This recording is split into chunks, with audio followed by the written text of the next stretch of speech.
Hello, happy new year, and welcome to my best manga of 2023 video. I apologize this is up a little bit late, but I am very excited to talk about my favorite reads of the year. Usually I do a best and worsts of the year, but this year honestly I read mostly stuff that I enjoyed. So I'll pop up like a short list of things that weren't my favorite this year, and if you have any questions about them, just let me know in the comments, but we're trying to be positive in 2024, so let's just get into my list. I'll split it into ongoing series and completed. So the first ongoing series that I wanted to shout out, because this series pretty much took over my life in 2023. So we have the original source material, the light novel, and the manga adaptation, and I also watched the anime this year. So yes, as you can tell, I love this story in pretty much any iteration, and I recommend all of them. Of course, the light novel is the most in-depth and detailed one, so if you do read light novels, I would highly recommend it, but the manga adaptation is also good. It just takes a lot more manga to adapt the novels. I think the first 3 volumes of the manga cover volume 1 of the light novel. But this is a Cinderella story basically, about a girl who has been treated very poorly by her family. Her stepmother and her half-sister kind of rule the house, and she's been treated like a servant her whole life because she doesn't possess this thing called the gift. In this world, a select handful of kind of noble families have this thing called the gift, where they can see kind of monsters and have some type of powers. So because she doesn't have these powers, she's kind of shoved aside, and her family jumps at the opportunity to ship her off to be married. Especially since the guy that they're shipping her off to has a pretty bad reputation for being cold-hearted and terrible, so yeah, the family's like, okay, let's just send her off, whatever, who cares what happens to her. But little do they know, this is the start of a, amazing coming-of-age story, I would call this. There is some romance, it's slow and steady, but you're really just looking at this girl who has gone through so much, finally being able to, be at peace and come into her own and be treated as a human. So yes, it's a really good character exploration with some romance and a lot of actually action and fantasy elements as you go further into the story. That becomes a main focal point. Her fiance is the head of this military unit that fights monsters, and he's very involved in the politics of this world. So our main character gets entangled in that as well, and yeah, just overall a really good action, fantasy, romance, political series. And you'll see that as kind of a trend for this year. I really got into these genres, which I'm very pleased with because they ended up being, some of my favorites of the year. So sticking with that trend we have a manhwa, which is a Korean comic. Villains Are Destined to Die. So this one is an isekai one, which is another genre I've kind of been dabbling in this year, about a girl who wakes up in this otome game, which is a dating sim. There's lots of suitors and you kind of pick routes and try to woo them, if you're unfamiliar. But she gets put in the game as the villainess, which is the, villain, the evil character. So she pretty much is starting this game, her new life, on hard mode. And instead of trying to woo all the suitors, she's just trying not to die, because they all don't like her in the beginning, and she has to make sure that her, stats with them don't drop in the negatives. This is just, a really fun, fast-paced story. I love the main character. She's a very, badass heroine. She kind of lies and schemes a little bit to get in the good graces of these guys. She has played the game, in her real life, so she vaguely knows, what to expect. And yeah, this is definitely the best isekai I have read this year, and one of the best stories I've read this year in general. It's very good, and the art is impeccable. It's in full color. These releases are really nice, and I can't wait to read more of it. Next is a digital read that I read all of this year and am keeping up with the chapters weekly, but it is The Fragrant Flower Blooms with Dignity. This one I believe is getting a physical print in 2024, so if you don't want to read this digitally, take this as a sign to pick it up when it does come out. This is available on the app K-Manga, which is where I've been reading it, and this series is so good. It's a high school romance series about 2 schools. One is an all-boys school and one is an all-girls school. The all-boys school is kind of they're not delinquents, but just honestly your average boys school. But the girls' school is this elite kind of prep school, and these girls all like hate the guys that are at the other school without really even knowing them. Like, they just have rumors to go off by about these guys. And the main character goes to the boys' school, but his family runs a bakery, and one of the girls from the girls' school frequents this bakery and kind of gets to know him, and they, form a romance, start a relationship. But then comes the conflict with this sort of like Romeo and Juliet style thing going on between their schools, as they kind of have to navigate this new relationship. And I don't know, the relationship between the two of them is extremely cute, wholesome, heartwarming, but the story is mainly about friendship and just like their friend groups kind of coming together and learning to respect each other and get to know each other and not let the, rumors really dictate how they view each other. And it's so good. Also, the coming of age aspects are top tier. Like, the main character, he is like very shy and quiet, and he kind of looks like a delinquent. He does look like one, but through his relationship and like all these new friends he's getting, he's really coming into his own and deciding that he wants to become like a baker like his father. And you see lots of perspectives from other characters kind of finding their way in life. And yeah, this is just the epitome of high school romance, coming of age, friend and family drama. It's so good. I highly, highly recommend this, and I cannot wait for the physical editions. Next, we have another series that I've been ranting and raving about pretty much the whole year if you've been keeping up with my channel. But this year I did start and catch up on What Did You Eat Yesterday? This is a very quiet slice of life manga about cooking. The main characters are these two men in their 40s, they are in the beginning. They are dating, and the whole manga is pretty much just them cooking food and then discussing their daily lives and catching up with each other. So yeah, it's very quiet, very much slice of life. About half the volumes are just them cooking and like going over recipes and stuff like that. So if you are not interested in the food aspects, this might be a skip for you.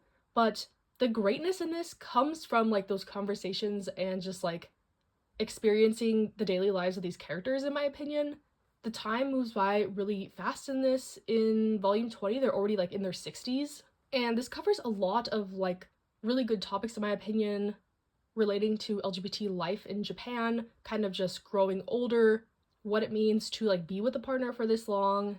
They have discussions about, marriage, finances, wills even, like we're getting older in age, like how are we going to coordinate this? Their parents are also quite old, navigating kind of like the stigmas about their relationship.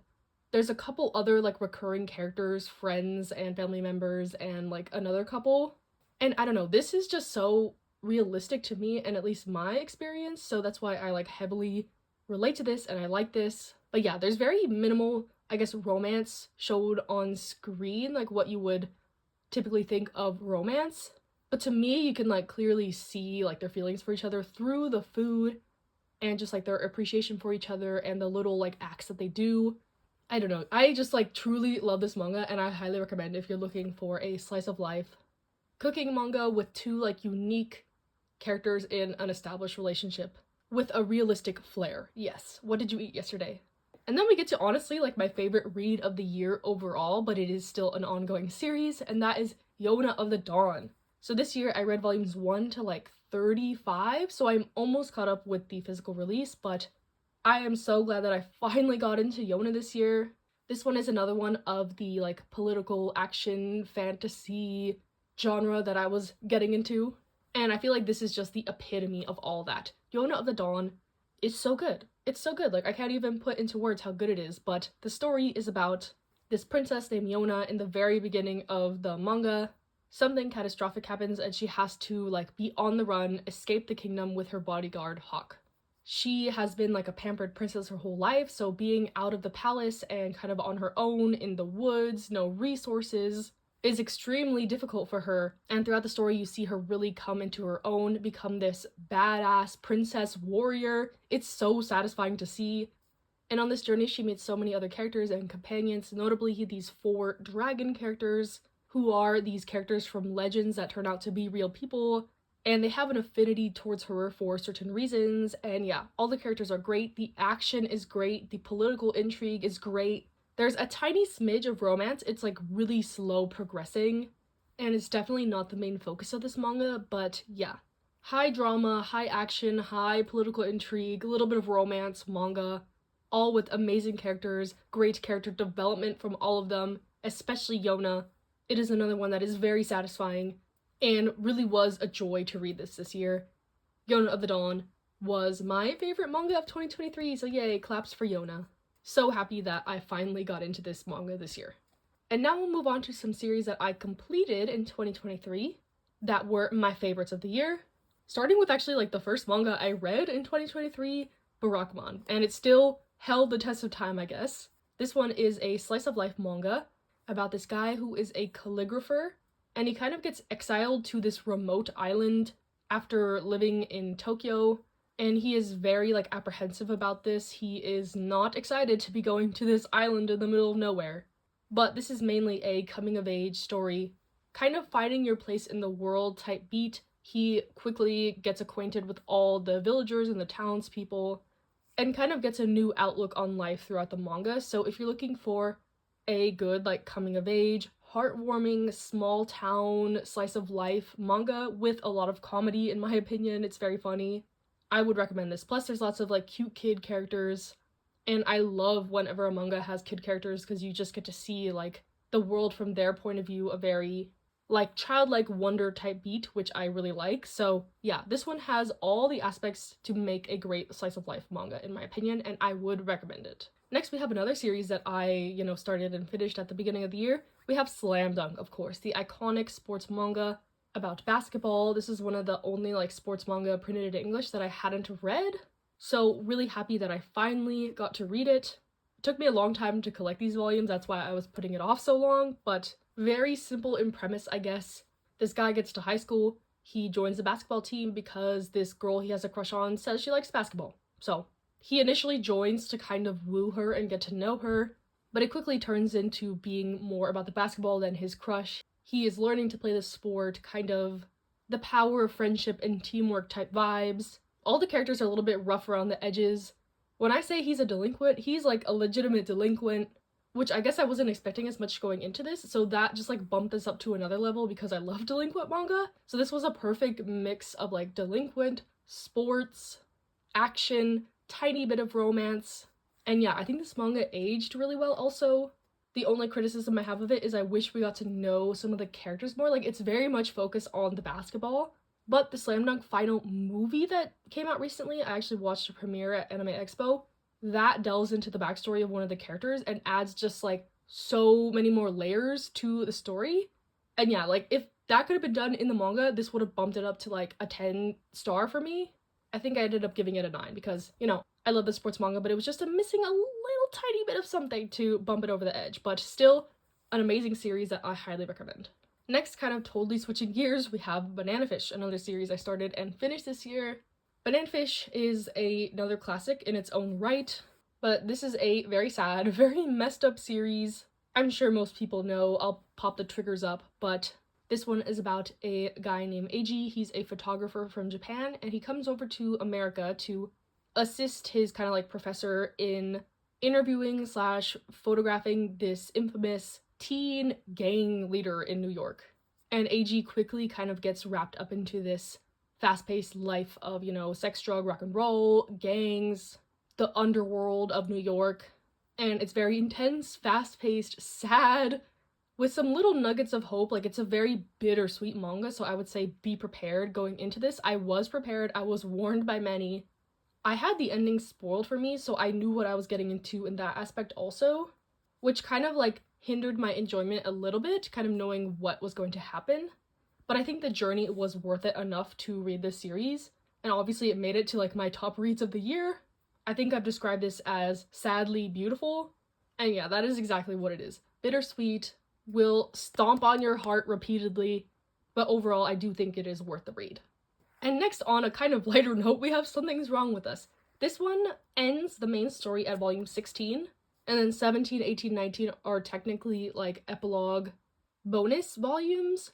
Those are still coming out in English, but the main story is completed, so I'm marking this in the completed section. But Something's Wrong with Us is a delicious, like, revenge, soap opera style drama with so many twists and turns. It will keep you guessing until the end. And that's why I love this so much. The story is about this girl whose mother, she believes, has been wrongly convicted of murder. When she was a child, her mother was like a chef at this wagashi place, which is like traditional Japanese sweets. So the mother is suspected of killing the head of the family. She goes to jail while her daughter kind of gets sent away with relatives and is left wondering what the heck happened. This could not have happened. No way my mom did this. And as an adult, she gets back to the shop under the guise of like just wanting to work there, and she quickly gets entangled with the son of the family. So it is this kind of like soap opera, twisted drama, revenge story, but also the romance between them is so like conflicting feelings. I think I mapped out like a relationship chart for them in my notes, and it was like friends with benefits, lovers, enemies, childhood friends, friends with benefits again, lovers. Like, they were just all over the place, but I ate it all up. If you like a messy, messy, messy drama like this that ends up coming together and making sense, it's not just like drama for the sake of drama, I would recommend this. It was a wild ride, a wild journey, but so satisfying, and I'm glad I read it. If you want something that will keep you on the edge of your seat and guessing, but also like kind of twisted and spicy steamy, I would recommend this one for sure. And then the last series on my list, I actually just finished this one, the last series I read of 2023, so maybe I have like some recency bias on this, but Tokyo Revengers. We're up to volume 16 in the physicals as of now, but I read the rest of the story digitally on K-manga. So yeah, I should have a video up, kind of like a journaling one / review of what I thought about the series in depth and a lot of the characters. So I'll keep this a little bit more brief, but Tokyo Revengers is a delinquent series with time travel aspects, I guess is the gist. This guy turns on the news one day and sees that his middle school girlfriend has been murdered by this gang that he was involved in the past. And he is so in shock by this and wants to kind of figure out what happens that it leads him to discover that he can time travel. So he gets the opportunity to go back in time to try to prevent his ex-girlfriend's death. And to do this, he has to kind of rejoin the gang, work his way in up the ranks to prevent a lot of the like events that led up to this like sinister murder of his ex-girlfriend. Because when he was in the gang, it was just like some teenagers on motorcycles like beating people up, not that serious. But in the present, they're like this dark criminal organization involved in drugs, murder, trafficking, like anything like dark like that you can imagine. So he has to, prevent this like kind of childlike, not wholesome gang into turning into this like beast and monster. And throughout the story, there's so many trials and tribulations that the main character goes through. There's multiple like timelines that you see, like he'll fix like an event and then he'll go to the future to see like what changed. And like some things are better, but then some things are different, so he has to keep like going back and forth and back and forth. And it sounds like it would be like a little bit confusing. And honestly, it's not. There's just like a lot of characters and a lot going on, and I think further into the story it kind of suffers because of that. I do think the last arc was not the strongest, so if that like really affects your reading enjoyment, like if the ending is not as good as like the whole rest of the manga, I would stay away from this. But to me, like the journey before that was so worth it. It put me through the emotional ringer. This is another one, like Banana Fish, I would say you have to be emotionally prepared for, because these kids are going through it. And yeah. My other main criticism of the series is that the characters are so young. They're technically in middle school, which puts them at like 12, 13, 14, and the subject matter is like really mature. And it's just kind of funny to be imagining kids this young going through these circumstances. But besides that, this is a really good, action, kind of sci-fi, thriller, mystery, delinquent, a little bit of romance series. The romance is honestly adorable. And it's just like another added layer to this, but yeah. Tokyo Revengers, glad I was able to finish the series this year instead of, I don't think I could wait for like the physical volumes. That's why I ended up switching to digital. This is one I feel is best to be binged. So if you can wait until like the series is over, I would also recommend that. And yeah, that is my list for the year. Let me know what your favorite reads of 2023 were, if you've read any of the ones on my list, or you're gonna go out and read them now because of my recommendation. Let me know. I am really happy with my reading this year. I read a lot, mostly positive things, which is a win. Stay safe, stay happy, stay healthy. Happy New Year, and I'll see you in the next one.